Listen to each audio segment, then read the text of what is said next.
চাকরিতে যোগ দিতে গিয়ে শ্লীলতাহানি চুঁচুড়া স্টেশন রোডের কোচিং সেন্টারের ঘটনা।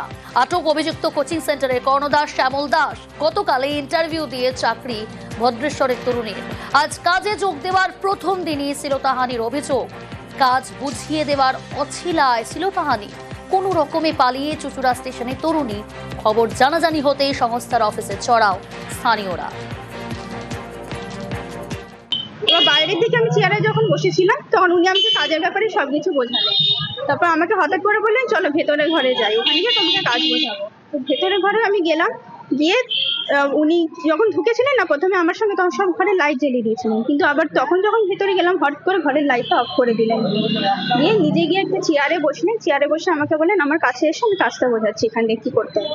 কোনো রকমে যখন পালাতে যাচ্ছিলাম তখন হঠাৎ করে আমার হাতটা টেনে ধরে, হাত ছাড়িয়ে যখন আমি পালাতে যাই সোয়েটারটা আমার টেনে ধরে, এমনভাবে টেনে হচ্ছে এখান থেকে পুরো ছিঁড়ে গেছে সোয়েটারের তলা দিকটা। আমি তো চাইছি ওর শাস্তি হোক, আমি এটাই চাই।